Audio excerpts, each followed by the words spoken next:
கருதினார்கள் என்று அழைத்துக் கொள்ளவும் கூடிய அளவுக்கு நம்பிக்கை இழந்து கடவுளுக்கு எதிராக செயல்படக்கூடியவர்களாக மாறினார்கள் என்று பார்க்கிறோம். அப்ப வெறும் வறுமை மட்டும் சோதனை அல்ல, வளமையும் ஒருவருக்கு சோதனையாக வரும். எதுல நாம் வாட்டப்பட்டால் நம்மிடத்தில் உள்ள அழுக்கு வெளிப்படுமோ, பொண்ணை புடமிடுவது போல் என்று நெருப்பிலிட்டு புடமிடுவது போல் என்று சொல்கிறார்களா, அப்ப புடமிட்டு பார்க்கும்போதுதான் அந்த பொண்ணில் எவ்வளவு மாற்று குறைகிறது என்பது வெளிப்படும்.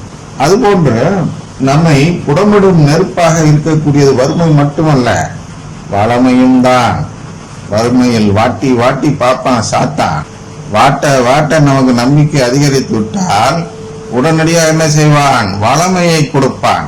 வளமையை கொடுத்து கொண்டே போவான். ஒரு நிலை வந்ததும் நான் தான் கடவுள் என்று நான் நினைக்கக்கூடிய நிலை வந்துவிடும். அப்பொழுதும் நான் தோற்று போய்விட்டவனாக மாறிவிடுகிறேன்.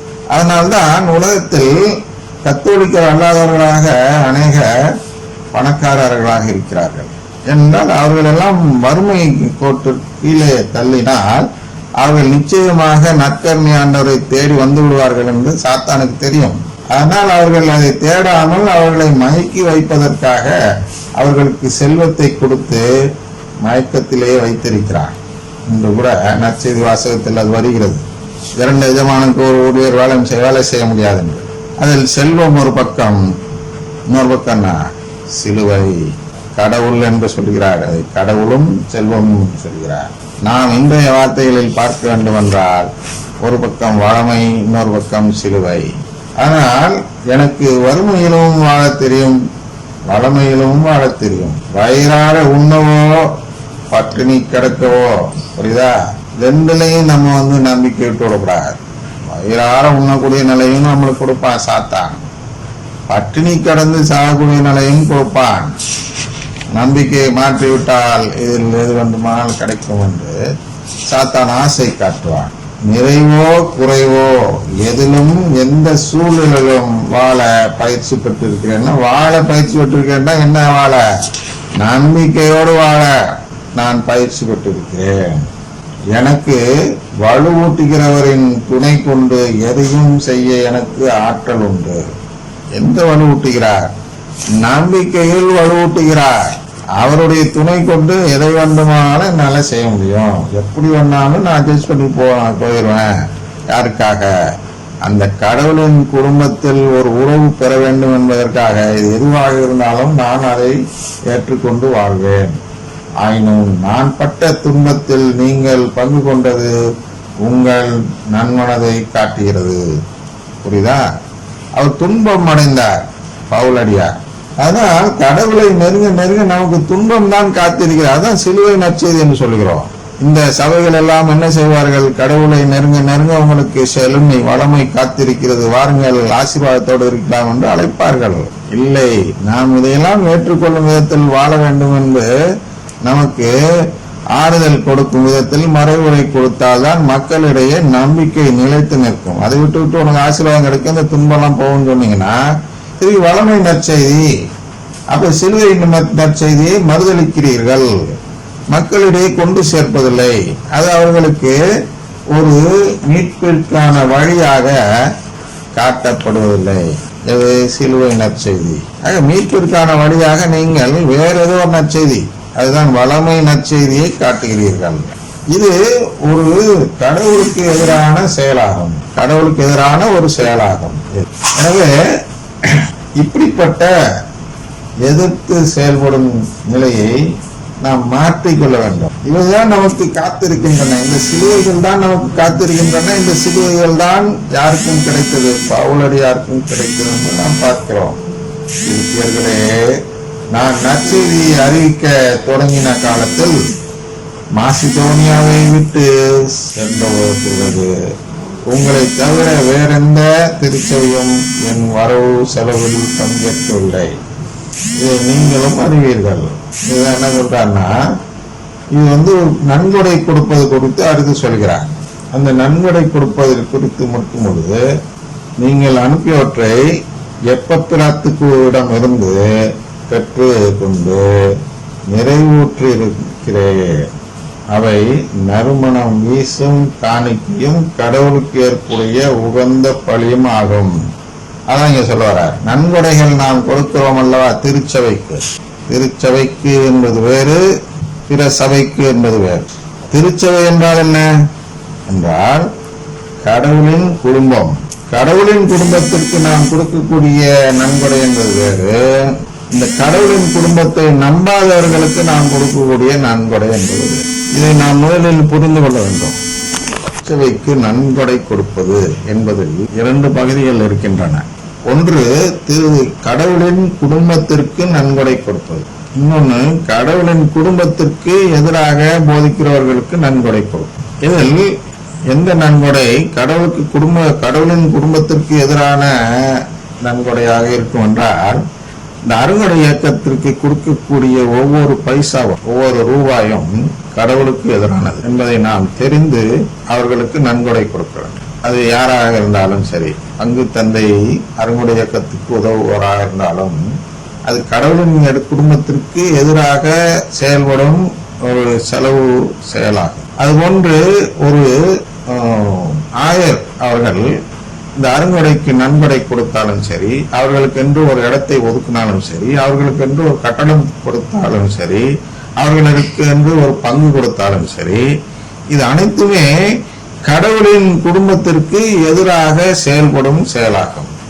எனவே இவர் என்ன சொல்கிறார் என்றால், எதெல்லாம் கடவுளின் குடும்பத்திற்கு உதவக்கூடிய நன்கொடையாக இருக்கிறதோ அந்த நன்கொடைகள் எல்லாம் எப்படிப்பட்டது என்று சொல்கிறார் என்றால், அவை நறுமணம் வீசும் காணிக்கையும் கடவுளுக்கு ஏற்புடைய உகந்த பலியும் ஆகும்.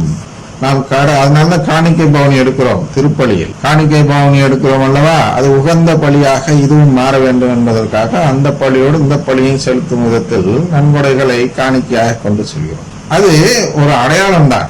உண்மையில் என்ன என்றால் அந்த பலன் யாருக்கு செல்கிறது என்று பார்க்கிறோம். இதே அருங்கொடை இயக்க திருப்பலி நடக்கும் பொழுது அங்கே காணிக்கை பவனி எடுக்கக்கூடிய ஒவ்வொருவரும் கடவுளின் குடும்பத்திற்கு எதிரான ஒரு செயலை செய்யக்கூடிய நறுமணம் என்பதை துர்மணம் என்று, துர்மணம் வீசும் காணிக்கையும் காணிக்கைக்கு எதிரான செயல் உகந்ததல்லாத ஒரு பலியும் கொடுப்பதாக பொருள்படும். திருப்பலியிலேயே கொடுக்கப்பட்டாலும் அது எதற்காக கொடுக்கப்படுகிறது என்றால் அந்த அருங்கொடையை வளர்ப்பதற்காக கொடுக்கப்படுகிறது. எனவே நாம் அந்த காணிக்கைகளை கொடுக்கும் பொழுது யாருக்காக கொடுக்கிறோம், எதற்காக கொடுக்கிறோம் என்பதெல்லாம் யோசித்து பார்த்து கொடுக்க வேண்டும். நம்முடைய கலாச்சாரத்திலும் சரி, இந்து மதத்திலும் சரி, ஒரு பழமொழி இருக்கிறது. இந்து மதத்தில் அது போதனையாக இருக்கிறது, கலாச்சாரத்தில் பழமொழியாக இருக்கிறது. என்னென்றால், பாத்திரம் அறிந்து பிச்சையிட வேண்டும். பிச்சையிடுவதற்கு பாத்திரம் அறிந்து செய்ய வேண்டும் என்றால் நாம் கடவுளுக்கு சாதகமாகவும் பாதகமாகவும் செய்யக்கூடிய நிலைமை வரும்பொழுது நாம் இன்னும் எவ்வளவு எச்சரிக்கையோடு இருக்க வேண்டும் என்பதை யோசித்து செயல்பட வேண்டும். அவர்கள் கொடுத்த நன்கொடை யாருக்கு உதவியது என்றால் பவுலுக்கு உதவியது. அதனால் அந்த பவுலுக்கு உதவியது என்று நீங்கள் பார்க்காதீர்கள், கடவுளுக்கு உகந்த பலியாக இருந்தது என்று பாருங்கள். நறுமணம் வீசக்கூடிய கடவுளுக்கு உகந்த பலியாக உள்ளது அந்த நன்கொடை என்று அந்த நன்கொடை குறித்து பவுல் ஒரு விளக்கம் தருகிறார். நன்கொடை குறித்து கொடுக்கக்கூடிய அந்த விளக்கத்தில் நாம் ஒரு பக்கத்தை மட்டும் எடுத்துக்கொள்ளக்கூடாது, மறுபக்கத்தையும் எடுத்து பார்க்க வேண்டும். அதே கடவுளுக்கு எதிரான ஒரு செயலுக்கு பயன்படுத்தக்கூடிய நன்கொடையாக இருக்கும் என்றால் அது கடவுளுக்கு எதிரான செயல் தானே. இவர்கள் என்ன செய்கிறார்கள் அருங்கொடை இயக்கத்தினர்கள் என்றால், கடவுளின் குடும்பத்தை நம்பாது என்று மறைமுகமாக, அதாவது வெளியில் சொல்லாமல் அந்த நம்பிக்கையை வளர்க்கிறார்கள். அதில் சேரக்கூடியவர்கள் எதில் நம்பிக்கை வைக்கிறார்கள் என்றால் அருங்கொடைகள் மீது, வல்ல செயல்கள் மீது, குணம் அளிக்கப்படுவது மீது என்பதெல்லாம் இங்கே பார்த்தோம் இல்லையா. வறுமை என்ற சிலுவை, அடுத்தது குறைவு என்ற சிலுவை, இது போன்று பட்டினி என்ற சிலுவை, இதெல்லாம் பார்க்கிறோம். எனவே இதுக்கெல்லாம் எதிராக எனக்கு வறுமை போக வேண்டும் என்ற நோக்கத்தில் தான் ஒருவர் அங்கே செல்கிறார். ஏனென்றால் அந்த நோக்கத்தில் தான் அழைக்கிறார்கள். என்ன அழைக்கிறார்கள்? வாருங்கள், ஆசீர்வாதமாக இருக்கலாம் என்று சொல்லும் பொழுது, நம் வறுமையெல்லாம் போய்விடும் போல இருக்கிறார் அங்கே சென்றால் என்று நம்பிதான் அங்கே போகிறார்கள். எனவே அவர்கள் சிலுவை நற்செய்திக்கு எதிரான ஒரு செய்தியை பரப்புகிறார்கள், வளமை செய்தியை. எனவே அங்கே கடவுளுக்கு எதிரான செயல் நடக்கிறது. தவறான வழியை சரியான வழி என்று பொய்கூறி வழி நடத்தும் செயல் அங்கே நடக்கிறது. அதான் வஞ்சக ஆற்றல் என்று இது தவறான வழி. இன்று சூசை மாணிக்கம் ஃபாதர் அவர்கள் ஆற்றிய மறைவுரையும் ஒரு வஞ்சக ஆற்றலை சேர்ந்த செயல்தான், ஒரு வஞ்சனை. இதுல நிச்சயமா மீட்பு கிடைக்காதுன்னு நல்லா தெரியும். திருச்சபையில் உள்ள போதனைகள் அடிப்படையில் வைத்து பார்க்கும் பொழுது நற்கருணைகளும், நற்கருணை என்றால் அந்த அருட்சாதனங்கள் வழியாக தான் மீட்பு என்று தெளிவான நம்பிக்கை இருக்கும் பொழுது இவர்கள் நற்கருணை, அருட்சாதனங்கள் போன்றவைகள்லாம் தேவையில்லை.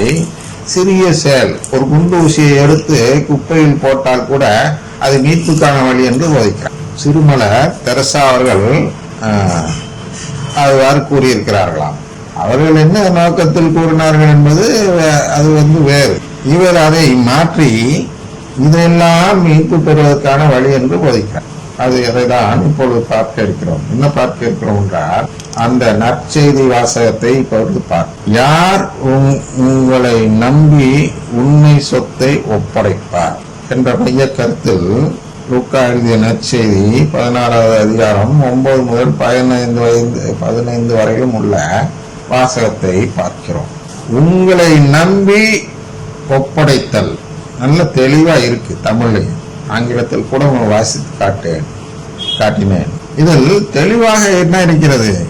உங்களை நம்பி ஒப்படைத்தல் என்ற வார்த்தையை பொருத்தும் பொழுது நம்பிக்கை வேறு, நம்பி ஒப்படைத்தல் என்பது வேறு. உங்களுடைய நம்பிக்கையை மாற்றிக்கொள்ளுங்கள் என்று அங்கே இல்லை, இங்கே மாற்றிக்கொள்ள சொன்னார். ஆனால் இதை ஒழுங்காக நாம் படித்து பார்க்க வேண்டும். என்ன சொல்ல வருகிறார் என்றால், மண்ணுலகம் என்பது சிறியது, விண்ணுலகம் என்பது பெரியது. மண்ணுலக குடும்பம் என்பது சிறிய குடும்பம், விண்ணுலக குடும்பம் என்பது பெரிய குடும்பம். மண்ணுலக உறவு என்பது சிறிய உறவு, விண்ணுலக உறவு என்பது பெரிய உறவு. நேற்று பார்த்த உறவு தான் மையம். அந்த உறவு நாம் எப்படி பெற வேண்டும் என்பதை தான் இன்றைய நற்செய்தி வாசகத்தில் நமக்கு வழி சொல்கிறார். ஏன், எப்படி கடவுள் நம்மை தேர்ந்தெடுக்கிறார், எந்த அடிப்படையில் தேர்ந்தெடுக்கிறார். அப்ப எந்த அடிப்படையில் தேர்ந்தெடுக்கிறார் என்றால், உறவு, சிறிய உறவில் நாம் எவ்வளவு கவனமாகவும் கருத்தாகவும் இருக்கிறோமோ அதே அளவு, அதை பார்த்துதான் கடவுள் நம்மிடம் அந்த பெரிய உறவை, அவருடைய குடும்ப உறுப்பினர் என்ற உறவை ஒப்படைப்பார்.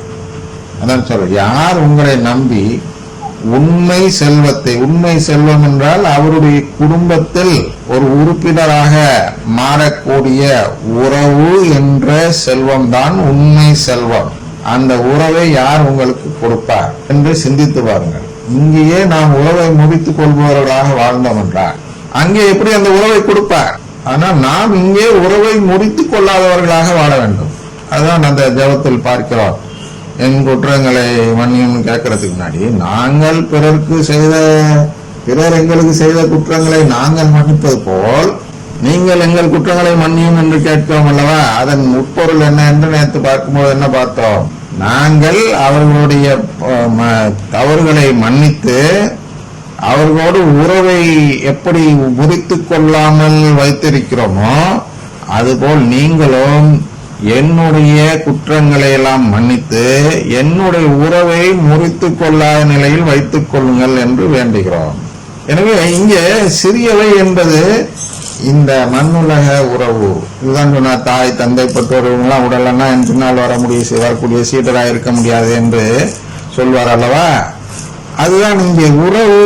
இந்த உறவு சின்ன உறவை விட்டு கொடுத்து, இந்த சின்ன உறவில் நான் எப்படி செயல்படுகிறேனோ அதை வைத்து பார்த்துதான் பெரிய உறவை கொடுப்பார். இங்கேயே நான் உறவை முறித்துக் கொள்பவனாக வாழ்ந்து கொள்கிறேன் என்றால், மண்ணுலக உறவுகளில் நான் உறவுக்கு முக்கியத்துவம் தராமல், உறவுனர் மட்டுமல்ல உறவு, நட்புறவு, அந்த உறவு எல்லா உறவும் தான் அன்பு உறவு. அன்பினால் நாம் ஒரு மனிதனை இன்னொரு மனிதன் பார்க்கும் விதத்தில் உறவு இருக்கிறது அல்லவா?